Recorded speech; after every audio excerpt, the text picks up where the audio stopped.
దేవుని వాక్యం చదువుకుందాం. పిల్లలు యథావతంగా 91వ వాక్యం చదువుకుందాం. మహోన్నతుని చాటున నివసించువాడే సర్వశక్తి నీడను విశ్రమించువాడు.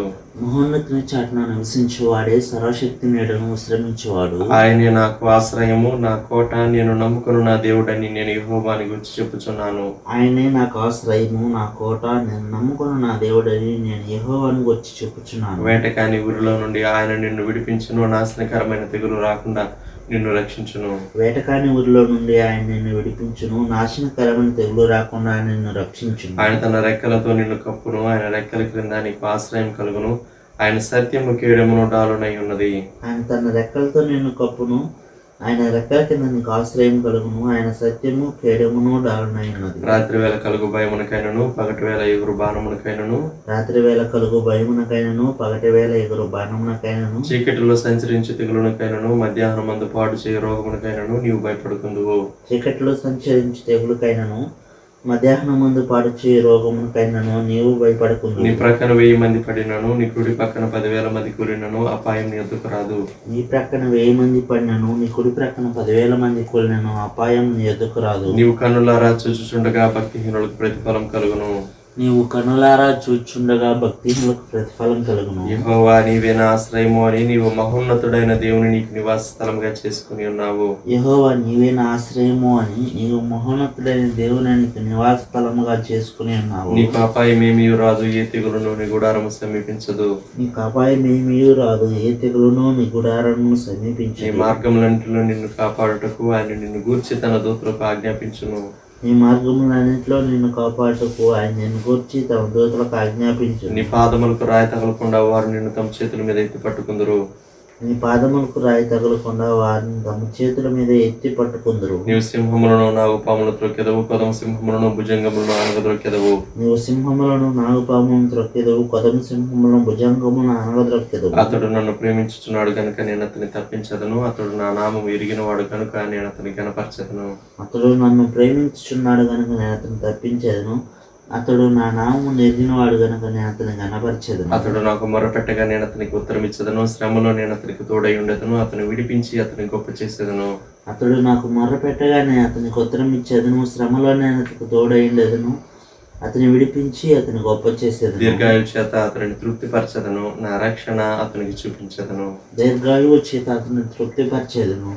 నా రక్షణ అతనికి చూపించేదను. ఆమేన్. దేవుని వాక్యం విన్న పిల్లరా, దైవజనులు ప్రజాసంకులు గారు వచ్చి మనకు దేవుని వాక్యం అందిస్తారు. సమూయేలు మొదటి గ్రంథం 7వ అధ్యాయం 5వ వచనం నుండి 10వ వచనం వరకు చదువుకుందాం. 1 శామ్యూయల్ చాప్టర్ 7 ఫ్రమ్ వర్స్ 5. అంతటి సమూయేలు ఇశ్రాయేలీయులందరినీ మిస్పాకు పిలువనంపుడి, నేను మీ పక్షమున యెహోవాను ప్రార్థన చేతునని చెప్పగా వారు మిస్పాలో కూడుకొని నీళ్లు చేది యెహోవా సన్నిధిని కుమ్మరించి ఆ దినము ఉపవాసముండి యెహోవా దృష్టికి మేము పాపాత్ములమని ఒప్పుకొండ్రి. మిస్పాలో సమూయేలు ఇశ్రాయేలీయులకు న్యాయము తీర్చుచూ వచ్చాను.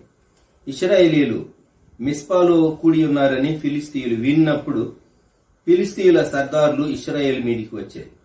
ఈ సంగతి ఇశ్రాయేలీయులు విని ఫిలిస్తీయులకు భయపడి మన దేవుడైన యెహోవాను ఫిలిస్తీయుల చేతిలో నుండి మనల్ని రక్షించినట్లుగా మా కొరకు ఆయనను ప్రార్థన చేయటం మానవద్దని సమూయేలు వద్ద మనవి చేశారు. సమూయేలు పాలు విడువని ఒక గొర్రెపిల్లను తెచ్చి యెహోవాకు సర్వాంగ బలిగా అర్పించి ఇశ్రాయేలీయుల పక్షమున యెహోవాను ప్రార్థన చేయగా యెహోవా అతని ప్రార్థన అంగీకరించాడు. సమూయేలు దహన బలి అర్పించుచుండగా ఫిలిస్తీయులు యుద్ధము చేయుటకై ఇశ్రాయేలీయుల మీదికి వచ్చిరి. అయితే యెహోవా దినమున ఫిలిస్తీయుల మీద మెండుగా ఉరుములు ఉరిమించి వారిని తారుమారు చేయగా వారి ఇశ్రాయేలీయుల చేత ఓడిపోయారు. దేవుడు తన వాక్య భాగములను మన కొరకు ఆశీర్వదించునుగాక. సమూయేలు మొదటి గ్రంథంలో మనం చదివేటటువంటి వృత్తాంతం ఉద్యమం ఎలా ప్రారంభమవుతుంది, ఒక దేశంలో ఉద్యమం ఎలాగూ ప్రారంభమవుతుంది, ఒక కుటుంబంలో లేక ఒక వ్యక్తిలో ఉద్యమం ఎలాగ ప్రారంభమవుతుంది, ఉద్యమ సూత్రాలు. ఇక్కడ నేషనల్ రివైవల్ ను గురించి మనం చూస్తాం. మొట్టమొదట ఉద్యమం వ్యక్తుల్లో ప్రారంభమవుతుంది, కుటుంబాలకు వ్యాపిస్తుంది, అది దేశాల్లో వ్యాపిస్తుంది. దేవుడు కొందరు వ్యక్తులను ఎన్నుకుంటాడు, ఆ దేశాలను హెచ్చరించడానికి, ఆ ప్రాంతాలను హెచ్చరించడానికి అక్కడ రివైవల్ స్టార్ట్ అవుతుంది. ఈ దినాల్లో ప్రపంచంలో కొన్ని దేశాల్లో ప్రజలు వారు అంతకు మునుపు జీవించిన విధానాన్ని వారు ఒకసారి చూచి పునరాలోచించుకుంటూ ఉన్నారు, జీవితాలను మార్చుకుంటూ ఉన్నారు. మారినటువంటి పరిస్థితుల్లో, వాతావరణ పరిస్థితుల్లో, పాండమిక్ పరిస్థితుల్లో మనుషులు తిరిగి తిరిగి వారి జీవిత విధానాన్ని పరిశీలించుకుంటూ ఉన్నారు. ఎప్పుడైతే దేవుని పేరు పెట్టబడినటువంటి దేవుని ప్రజలు నిజంగా దేవుని వైపు చూస్తారో అప్పుడు నేషనల్ రివైవల్, జాతి అంతట్లో, దేశం అంతట్లో ఉద్యమం ప్రారంభమవుతుంది. ఇక్కడ సమూయేలు కాలంలో ప్రారంభమైనటువంటి ఉద్యమం ఇంతకు మునుపు 7వ అధ్యాయంలో మనం చూచేటటువంటి విషయం, మందసం కిరియత్యారీంలో ఉన్నది, 20 సంవత్సరాలు అక్కడ ఉన్నది. ఎలియాజరు యాజకుడుగా ఉన్నాడు. ఆ మందసం అబీనాదాబు ఇంట ఉన్నది. అందుకే ఇశ్రాయేలీలు దుఃఖపడుతూ వచ్చారు. సమూయేలు ఇశ్రాయేలుతో చెప్పిన మాట 7వ అధ్యాయం 3వ వచనం, మీ పూర్ణ హృదయంతో యెహోవా యొద్దకు మీరు మళ్ళుకొన్న ఎడ్ల. ఇది దేవుడు ఎక్స్పెక్ట్ చేసేది. మనం అంటాం, సగం హృదయం నీకు ఇస్తాను దేవా, సగం హృదయం లోకానికి ఇస్తాం అంటాం. దేవా నువ్వు కొంచెం అడ్జస్ట్ అవ్వు, ఎంతైనా నేను లోకంలో ఉన్నాను కదా, కనుక లోకాశలు నాకు ఉంటాయి కదా, దేవుడు పవిత్రపరిచిన, దేవుడు ఎలవ చేసే నీకు పాపం అంటనటువంటి అయితే ఓకే. అలా కాకుండా నిన్ను దేవుని నుండి దూరపరిచేవైతే దేవుడు ఎలాగ అంగీకరిస్తాడు? ఇక్కడ వారి మధ్య అన్య దేవతలు ఉన్నారు. బయలుదేవత, అష్టారోతు దేవత. దేవుడు చెప్పాడు, అన్య దేవతలను, అష్టారోతు దేవతలు మీ మధ్య నుండి తీసివేసి పట్టుదల కలిగి యెహోవా తట్టు మీ హృదయములను త్రిప్పి ఆయనను సేవించుడి. 3వ వచనం, 1 సమూయేలు 7:3. హృదయంలో కార్యం జరిగింది అని అంటానికి బాహ్యమైనటువంటి రుజువు కావాలి. An outward expression of the inward working of the spirit of God. A broken and a contrite heart. నేను హృదయంలో నలిగిపోయాను, విరిగిపోయాను, నా జీవితాన్ని మార్చుకున్నాను అనేటటువంటి దానికి రుజువు బాహ్యంగా నీ చేతల్లో కనబడుతుంది, నీ క్రియల్లో కనబడుతుంది. 4వ వచనంలో, అంతటా ఇశ్రాయేలీలు బయలుదేవతలను, అష్టారోతు దేవతలను తీసివేసి యెహోవాను మాత్రమే సేవించారు. అంతకుముందు ఇశ్రాయేలు చేసిన పాపం ఏంటంటే, మేము యెహోవాను సేవిస్తూ ఉన్నాము, ఇతర దేవతలను కూడా సేవిస్తూ ఉన్నాము. ఇప్పుడైతే అన్య దేవతల నుండి వారు దూరమై నిజ దేవుని, వారి పితరులు సేవించినటువంటి అబ్రహాము, ఇస్సాకు, యాకోబు దేవుని వారు సేవించడానికి పట్టుదల కలిగినటువంటి వారుగా, తీర్మానం చేసుకున్నటువంటి వారుగా ఉన్నారు.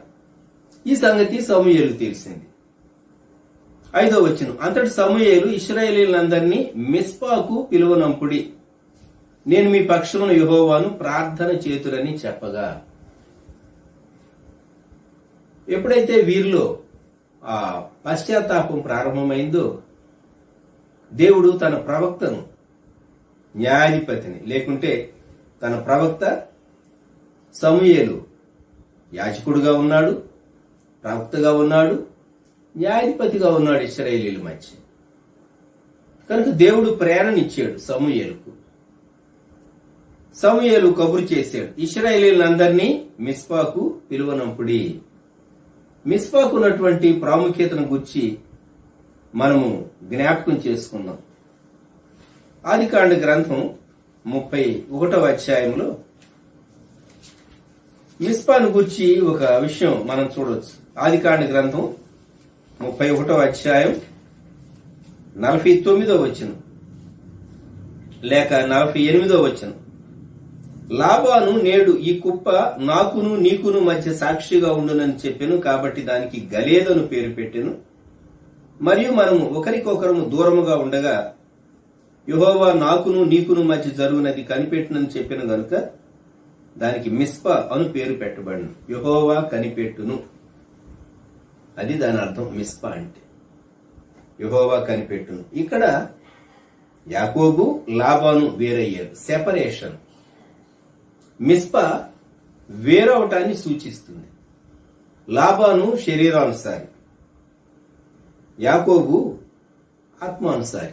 అఫ్ కోర్స్ ఆదికాండం 32లో యబ్బోకు దగ్గర దేవునితో పెనుగులాడే వరకు యాకోబు యొక్క దృక్పథం మారలేదు, కానీ 32 చివరికి వచ్చేసరికి యాకోబుని దేవుడు ఇశ్రాయేలుగా మార్చాడు.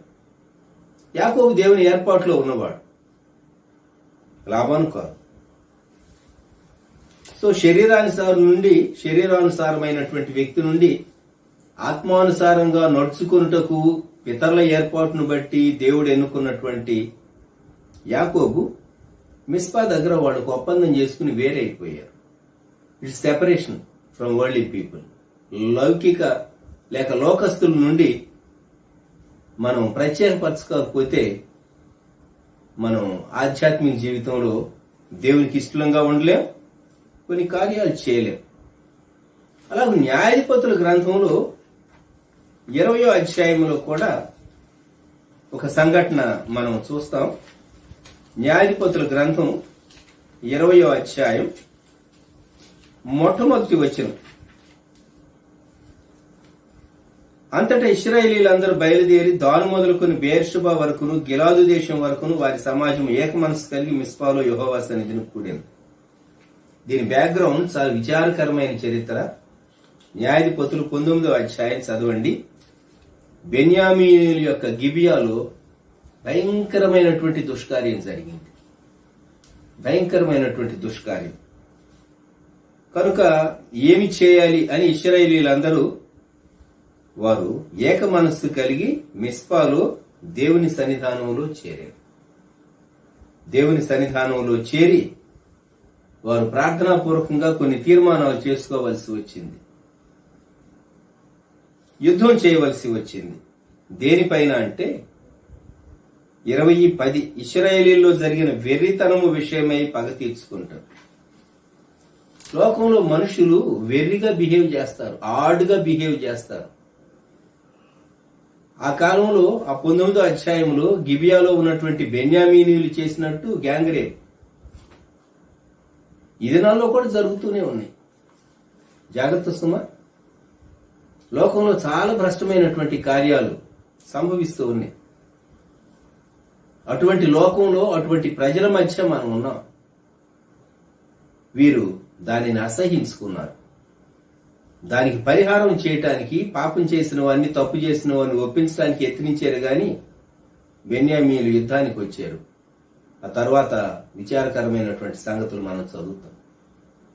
మిస్పాలో జరిగినటువంటి 2 విషయాలు, వేరైపోయినటువంటి యాకోబు అలాగే లాబాను చూస్తాం. సెపరేషన్.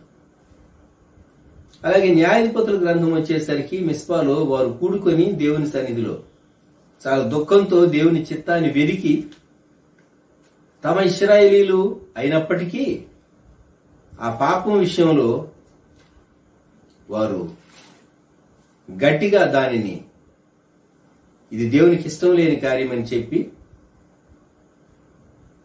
వారు ఒక తీర్మానం చేయటానికి, బెన్యామీనీయులతో యుద్ధం చేయటానికి వారు తీర్మానం చేసుకుని ముందుకు వెళ్ళినట్లు ఆ భాగాల్లో మనం గమనించవచ్చు. మన జీవితంలో సత్యం కొరకు నిలవబడకపోతే నువ్వేది అచీవ్ చేయలేవు. జ్ఞాపకం పెట్టుకో. కొందరు అంటారు, అందరితో మనం సాధ్యమైనంత మటుకు చాలా సమాధానంగా ఉండాలి. నిజమే, సాధ్యమైనంత మటుకు సమాధానంగా ఉండాలి. కానీ సాతాను చేత ప్రేరేపించబడిన వ్యక్తులతో నువ్వు ఒడంబడికో ఒప్పందం చేసుకుంటావా? దానివల్ల నీకేం లాభం? దేవునికి సంతోషమా? అది దేవుని చిత్తమా?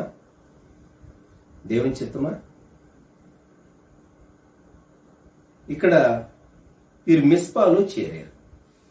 మిస్పాలో చేరి వారు చేసిన కార్యం ఏంటంటే 1 సమూయేలు 7:6 వారు మిస్పాలో కూడుకొని నీళ్లు చేది యెహోవా సన్నిధిని కుమ్మరించి.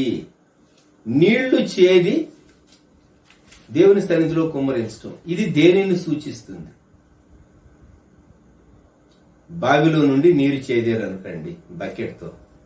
దేవా, మా హృదయం అంతా కన్నీరు ఉంది. ఈ బకెట్లో ఎన్ని నీళ్లు ఉన్నాయో, ఎన్ని డ్రాప్స్ ఆఫ్ వాటర్ ఉన్నాయో, ఎన్ని నీటి చుక్కలు, మా కళ్ళ నుండి అన్ని నీటి చుక్కలు మీ సన్నిధిలో కుమ్మరించాలి, పశ్చాత్తాపడాలని మేము ఆశపడుతున్నాం. దేవుని సన్నిధిలో ఎప్పుడు ఏడ్చేవు నువ్వు గత కాలంలో? లేటెస్ట్ ఒకసారి గుర్తు చేసుకో. మనుషులు నవ్వటానికి ఇష్టపడతారు కానీ ఏడవటానికి ఇష్టపడరు. అయితే పురుషుడైనా స్త్రీ అయినా దేవుని సన్నిధిలో తన హృదయాన్ని కుమరించుకున్నప్పుడు మనం ఖచ్చితంగా కన్నీరు విడుస్తాం, ఖచ్చితంగా ఏడుస్తాం. ఇక్కడ వారు మిస్పాలో నీరు చేది కుమ్మరించారు. నీళ్లు బయటం బాహ్యంగా కనబడుతుంది. వారు తమ హృదయాన్ని దేవుని సన్నిధిలో కుమ్మరిస్తూ ఉన్నారు. కాబట్టి this is a ceremonial pouring అని చెప్పాలి. ఆచార సంబంధమైనటువంటి నీళ్లు పోయటం. ఏ ఆచారం? తమ హృదయంలో ఉన్నదంతా దేవుని సన్నిధిలో ఆ దుఃఖాన్ని వెళ్ళబోసుకుంటూ ఉన్నారు. ఎంత మంచి కార్యం అండి. They poured out their soul. వారి ఆత్మను కుమ్మరించుకున్నారు. నీళ్లే కాదు వారు కుమ్మరించింది, వారి ఆత్మను కుమ్మరించుకున్నారు. విలాప వాక్యాలు మనము ఇర్మియా రాసినటువంటి విలాప వాక్యాల్లో 2వ అధ్యాయం 19వ వచనం, నీవు లేచి రేయి మొదటి జామును మొరపెట్టుము, నీళ్లు కుమ్మరించినట్లు ప్రభు సన్నిధిని నీ హృదయమును కుమ్మరించుము, నీ పసిపిల్లల ప్రాణం కొరకు నీ చేతులను ఆయన తట్టు ఎత్తుము, ప్రతి వీధి మొగను ఆకలి కొని వారు మూర్ఛిల్లుచున్నారు. నీవు లేచి రేయి మొదటి జామున మొరపెట్టుము, నీళ్లు కుమ్మరించినట్లు ప్రభు సన్నిధిని నీ హృదయమును కుమ్మరించు. చేయగలమా మనం?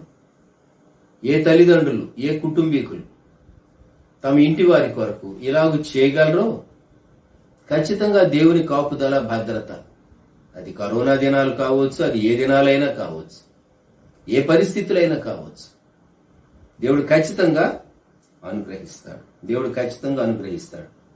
ఇక్కడ 7వ అధ్యాయం 6వ వచనం క్రింది భాగంలో, ఆ దినం ఉపవాసం ఉండి, రివైవల్ స్టార్ట్ అయినప్పుడు భోజనం మీద ఉన్నటువంటి ప్రీతి మక్కువ కూడా తొలగిపోతుంది. గమనించండి, ఎప్పుడైతే ఉద్యోగం స్టార్ట్ అవుతుందో భోజనం అంత ప్రాముఖ్యం అనిపించదు. ప్రార్థన ప్రార్థన ప్రార్థన ప్రార్థన. ప్రార్థన కాలము బహుప్రియమాయను అని దైవజనుడు మాసిలామణి గారు రాశాడు. జయ హే జయ హే, జయ జయ దేవసుత అని. ప్రార్థన కాలము బహుప్రియమాయను. ఇక్కడ వారు ఉపవాసం ఉన్నారు. అంతేకాదు, యెహోవా దృష్టికి మేము పాపాత్ములమని ఒప్పుకోండి. పాపాత్ములమని ఒప్పుకోండి. మన దేశస్తుల్లో, ఇండియా దేశస్తుల్లో ఉన్నటువంటి భావం ఏంటంటే, కొందరు అంటారు అసలు మనిషి పాపి కాదు అంటారు. ఇది ఒక స్కూల్ ఆఫ్ థాట్. ఇంకా కొందరు అంటారు మనిషిని పాపి అనకూడదు అంటారు. ఇంకా కొందరు అంటారు మానవుడే దైవము అంటారు.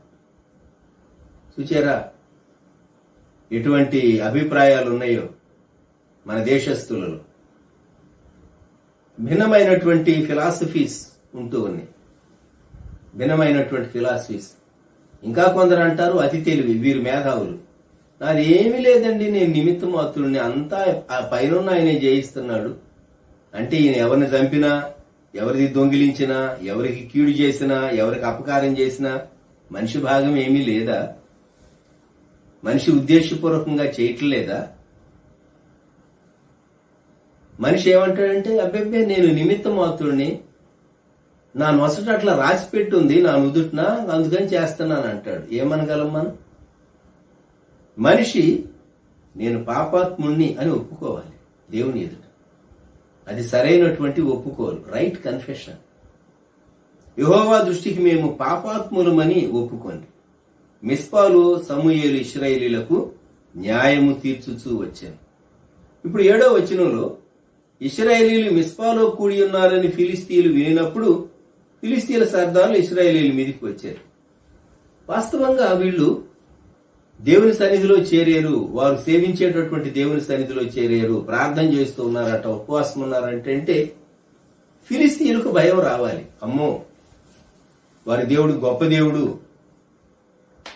వారు కనాన్ దేశంలోని రాజులందరినీ ఇశ్రాయేలు వశమునకు అప్పగించాడు, ఐగుప్తు నుండి బలమైనటువంటి చేతితో వారిని విడిపించినటువంటి దేవుడు, మా పూర్వీకులు మా పితరులు చెప్పారు వారిని గూర్చి.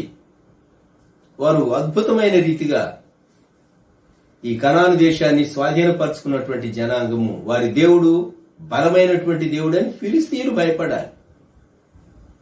ఫిలిస్తీయులు భయపట్టల్లా. ఇక్కడ ఎవరు భయపడ్డారో చూడండి. ఈ సంగతి ఇశ్రాయేలీలు విని ఫిలిస్తీయులకు భయపడి, చాలా విచారకరం కదా. శత్రువులు భయపడాలి, దేవుని ప్రజలు ఎందుకు భయపడాలి? దేవుడు తన ప్రజలతో ఉన్నప్పుడు, నీకు ఆ గ్రహింపు కలిగినప్పుడు, నీవు దేవునిపై ఆధారపడినప్పుడు నీవు భయపడవలసిన అవసరం లేదు.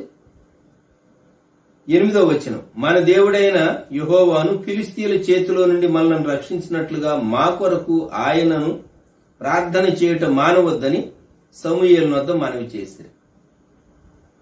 ఎందువల్ల? ఫిలిస్తీయులకు భయపడి. వాళ్ళు ఈసారి మమ్మల్ని చిత్తగొడతారు, మాకున్నదంతా ఎత్తుకుని పోతారు, మమ్మల్ని దోచుకుంటారు, కనుక మేము వారిని ఎదుర్కొనేటటువంటి ఆయుధ సంపత్తి మాకు లేదు, మేము వారితో యుద్ధం చేసి జయించలేము. ఫిలిస్తీయులు యుద్ధ నిపుణులు, ఫిలిస్తీయుల సర్దారులు, వారు చాలా వార్ స్ట్రాటజీ తెలిసినటువంటి వారు, మిలిటరీ జనరల్స్. కనుక వీరు భయపడ్డారు. దేవుని ప్రజలు దేవుడు తమతో ఉన్నప్పుడు ఎందుకు భయపడాలి? ప్రియమైనటువంటి విశ్వాసి, నీవు ప్రార్థన చేస్తూ ఉన్నావు, నీ కొరకు దైవజనులు ప్రార్థిస్తూ ఉన్నారు, నీ కొరకు సంఘం ప్రార్థిస్తూ ఉంది, నువ్వెందుకు భయపడాలి? నీ దేవుడు నీతో ఉన్నాడు, ఎందుకు భయపడాలి? నేనేలా భయపడవలెను, నేనేలా చింతింపవలెను, నా యేసుడు నాకుండగా నన్నేది ఏమి చేయను అని ఒక చక్కని పాట ఉన్నది. నాలో ఉన్నది నీ ఆత్మ, నాలో ప్రవహించు నీ రక్తం, నా దేహములో నీ దేహము ఇమిడి ఉన్నది ఆశ్చర్యముగా. ప్రభు బలలో పాలు పొందే విశ్వాసులు సంస్కారాన్ని అనుభవిస్తారు. కనుక నేనేలా భయపడవలెను, నేనేలా చింతింపవలెను అని భక్తులు పాడారు. ఇశ్రాయేలీలు ఇక్కడ వారు భయపడి సమూయేలుతో చెప్పినటువంటి మాట, మన దేవుడైన యెహోవాను ఫిలిస్తీయుల చేతుల నుండి మనల్ని రక్షించినాడు. ఎస్, దేవుడు విడిపించగలడు, రక్షింపగలడు. మా కొరకు ఆయనను ప్రార్థన చేయటం మానవద్దు. కరోనా దినాల్లో సహా గృహాల్లో ఉండి లిస్టులు దగ్గర పెట్టుకుని సంఘం యొక్క అంశాలన్నిటి కొరకు ఎంతో ప్రార్థన చేస్తూ వస్తున్నాం. ప్రార్థించుట దైవజనుల ప్రార్థన, సంఘం యొక్క ప్రార్థన చాలా ప్రాముఖ్యమైనది. ఇక్కడ సమూయేలు చేసినటువంటి పని 9వ వచనం, సమూయేలు పాలు విడువని ఒక గొర్రె పిల్లను తెచ్చి యెహోవాకు సర్వాంగ బలిగా అర్పించి ఇశ్రాయేలీయుల పక్షమును యెహోవాను ప్రార్థన చేయగా యెహోవా అతని ప్రార్థన అంగీకరించారు. ఇశ్రాయేలీయులు అంతకు మునుపు తప్పు చేశారు. బయలుదేవత, అష్టారోత్ దేవతలను పూజించడం ద్వారా దేవుని ఫేవర్ పోగొట్టుకున్నారు. అందువల్లనే వారి పక్షంగా తాను ఒక గొర్రె పిల్లను తీసుకున్నాడు. ఆ గొర్రె పిల్లను తీసుకుని అది పాలు విడువని గొర్రె పిల్ల అని వ్రాయబడి ఉంది. తల్లి దగ్గర పాలు తాగేటటువంటి గొర్రె పిల్ల. ఆ గొర్రె పిల్ల ఎవరిని ఎప్పుడు హత్య చేసినటువంటి గొర్రె పిల్ల కాదు, పాపం చేసినటువంటి గొర్రె పిల్ల కాదు. కానీ దాని గొంతుగా చేర్చబడింది, రక్తం పోయబడింది, అలాగే దాని శరీరం ముక్కలుగా కోయబడింది. అది సర్వాంగ హోమంగా కట్టెల పైన అర్పించబడింది. ఎవరా దేవుని గొర్రెపిల్ల? ప్రభువైనటువంటి యేసుక్రీస్తే. ఇదిగో లోక పాపములను మోసుకొని పోవు దేవుని గొర్రెపిల్ల. Behold the lamb of God. యోహాను సువార్త 1:29 వచనం. బాప్తిస్మిచ్చే యోహాను నడుచుతున్నటువంటి యేసుక్రీస్తు వైపు చూపించి చెప్పిన మాట, ఇదిగో లోక పాపములను మోసుకొని పోవు దేవుని గొర్రెపిల్ల. మన కొరకు ప్రాయశ్చిత్త బలిగా అర్పించబడింది ప్రభు అయినటువంటి యేసుక్రీస్తే. సమూయేలు సర్వాంగ హోమంగా అర్పించాడు, సర్వాంగ బలిగా అర్పించాడు. గొర్రెపిల్లలు, చిన్న గొర్రెపిల్లలు, పాలు విడువని గొర్రెపిల్లలు. ప్రభు అయినటువంటి యేసుక్రీస్తు వారు మన కొరకు అర్పింపబొట్టను బట్టి శత్రువు మీద మనకు విజయం వచ్చింది. అర్పించిన తరువాత ఇశ్రాయేలీయుల పక్షమున యెహోవాను ప్రార్థన చేయగా యెహోవా అతని ప్రార్థన అంగీకరించారు. 10వ వచనం, సమూయేలు దహన బలి అర్పించుచుండగా ఫిలిస్తీయులు యుద్ధము చేయుటకై ఇశ్రాయేలీయుల మీదకి వచ్చిరైతే యెహోవా ఆ దినమున ఫిలిస్తీయుల మీద మెండుగా ఉరుములు ఉరిమించి వారిని తారుమారు చేయగా వారి ఇశ్రాయేలీయుల చేత ఓడిపోయారు. దేవుడే యుద్ధాలు చేస్తాడు, మనం గ్రహించాలి. మానవుడు చేయాలి, దేవుడు చేయిస్తాడు. అసలు దేవుడే యుద్ధం చేస్తాడు. మన భాగం తక్కువ, దేవుని భాగం ఎక్కువ. ఇనిషియేట్ చేసేది దేవుడే. వీరేం చేశారంటే తరిమి హతం చేశారు అని 11వ వచనంలో ఉన్నది. వీరు తరిమేరు, చంపారు. ఎవరిని? పారిపోయేటటువంటి వారిని. ఎవరు పారిపోయేటట్లు చేశారు? దేవుడే పారిపోయేటట్లు చేశాడు. ఎలాగూ చేశాడు? మెండుగా ఉరుములు ఉరిమించి వారిని తారుమారు చేయగా ఫిలిస్తీయులకు అర్థమైపోయింది, వీళ్ళ దేవుడు మన మీద యుద్ధం చేస్తూ ఉన్నాడు. ఆకాశం నుండి వచ్చేటటువంటి ఉరుములకు మరి ఎంతంత పెద్ద శబ్దాలు వచ్చినాయి. ఒకప్పుడు టేప్ రికార్డర్స్ ఉండేవి. టేప్ రికార్డర్స్ లో పెద్ద శబ్దాలు. దేవుడే ఆకాశంలో పెద్ద శబ్దాలు, ఉరుములు ఉరిమించి శత్రువుల గుండెల్లో భయం కలిగించాడు.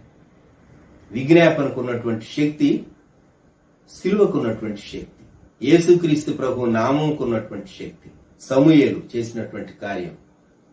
సంఘంగా మనము దేవుని సన్నిధానంలో లేక ఆయా స్థలాల్లో మన గృహాల్లో ఉండి మనం ప్రార్థన చేస్తూ ఉన్నాం. సంఘం కొరకు, వ్యక్తుల కొరకు, కుటుంబాల కొరకు, అంశాల కొరకు మనం ప్రార్థన చేస్తున్నాం. అందుకే ఇదను స్తుతిని గూర్చి చెప్పకుండా విజ్ఞాపన గూర్చి చెప్పడానికి దేవుడు నాకు ప్రేరణ ఇచ్చాడు. విజ్ఞాపన యేసుక్రీస్తు ప్రభు యొక్క శక్తి కలిగినటువంటి నామంలో మన కొరకు అర్పింపబడిన దేవుని గొర్రెపిల్ల ప్రభు అయిన యేసుక్రీస్తు వారి నామంలో మనము విజ్ఞాపన చేస్తూ ఉన్నాం. సంఘం కొరకు, కుటుంబాల కొరకు మనల్ని మనం కాపాడుకునే నిమిత్తం ప్రభు మనలను కాపాడాలి అని మనం చేయవలసినటువంటి మన భాగం దేవుని సన్నిధిలో విజ్ఞాపన చేయటం. ఇశ్రాయేలీయులు అన్నారు, మా కొరకు ప్రార్థన చేయటం మానవద్దు. మానేస్తే ఏమవుతుంది? శత్రువుకు అవకాశం కలుగుతుంది. శత్రువు కుటుంబాలను చెదరగొడతాడు, విశ్వాసులను చెదరగొడతాడు. శత్రువు ఇశ్రాయేలీయులను ఓడిస్తాడు, ఫిలిస్తీయులు ఇశ్రాయేలీయులను ఓడిస్తాడు. అందుకే ఇశ్రాయేలీయులు సమూయేలుకు కబురు చేసిన మాట, లేక సమూయేలుతో చెప్పినటువంటి మాట, మా కొరకు ఆయనను ప్రార్థన చేయటం మానవద్దు. ఎందుకు? మనలను రక్షించినట్లుగా. ఈ దినాల్లో దేవుడు ఎంత మటుకు కాపాడుతూ వచ్చాడు. తర్వాత మనము ఎబెనెజర్ అనే మాట చూస్తాం, సహాయపురాయని గురించి. దేవుడు ఎంత మటుకు సహాయం చేస్తూ వచ్చాడు. ఇశ్రాయేలీయులు వారు రివైవల్ స్టార్ట్ అయింది. స్టెప్ 1 అన్ని దేవతలను తొలగించారు. స్టెప్ 2 వారు మిస్పాకు వచ్చారు. 3వ వచనం వారు తమ హృదయాలను కుమ్మరించారు. 3వ స్టెప్. 4వ స్టెప్ వారు ఉపవాసం ఉన్నారు. 5 వారు సరైనటువంటి వ్యక్తికి సరైనటువంటి ఇన్ఫర్మేషన్ ఇచ్చారు, లేక సరైన రీతిగా రిక్వెస్ట్ ప్రాసెస్ చేశారు. మా కొరకు ప్రార్థించండి. ప్రభు అయిన యేసుక్రీస్తే తండ్రి కుడి పార్శ్వను మన కొరకు విజ్ఞాపన చేస్తున్నాడు. యేసుక్రీస్తు ప్రభు నామమును బట్టి, ఆయన శిలువ రక్తమును బట్టి, బలియాగమును బట్టి మనల్ని మనం ప్రభువుకు అప్పగించుకున్న బద్ధులంగా ఉంటూ ఉన్నాం. ఈ సమయంలో మనం ప్రభు వైపు చూద్దాం, ప్రార్థన చేసుకుందాం, తలలు వంచుతాం. ప్రేమ గల మా తండ్రి, పరిశుద్ధ ప్రభువా, గొప్ప రక్షక, మీకు వందనములు, స్తుతులు, స్తోత్రములు. ఈ దినం మిస్పాలో జరిగినటువంటి సంభవాన్ని మీరు మా గమనానికి తీసుకుని వచ్చి సమూయేలు కాలంలో ఇశ్రాయేలీయులు మిస్పాలో వారు పొందిన అద్భుతమైనటువంటి విడుదలను గూర్చి, గొప్ప విజయాన్ని గురించి మీరు మా గమనానికి తీసుకుని వచ్చారు. మా జీవితంలో కూడా మమ్మల్ని పీడించే, బాధించే, వేధించే సమస్యలపై మేము విజయాన్ని చూడగోరుతున్నాం. మీ నామమును మేము ప్రకటిస్తూ ఉన్నాం. యేసుక్రీస్తు ప్రభు నామమును, విమోచన నామమును, శక్తి కలిగినటువంటి జీవసహితమైనటువంటి నామమును మేము ప్రకటిస్తూ ఉన్నాం. ప్రియప్రభ, మీరు మాకు తోడేయండి. ఇశ్రాయేలీలు అలాగూ విజయం సాధించడానికి మీ కృప దయచేయండి. మా ప్రార్థన అంగీకరించండి. ముందున్నటువంటి దినాల్లో మాకు తోడేయండి, సహాయం చేయండి. మమ్మలను, మా కుటుంబాలను, మా బాధ్యతలను మీకు అప్పగించుకుంటూ యేసయ్య నామములో వేడుచు ఉన్నాం తండ్రి, ఆమేన్. మన ప్రభువైన యేసుక్రీస్తు వారి కృప, దేవుని ప్రేమ, పరిశుద్ధాత్మని అన్యోన్య సహవాసం సదాకాలం సంఘమునకు తోడై ఉండును గాక. ఆమేన్.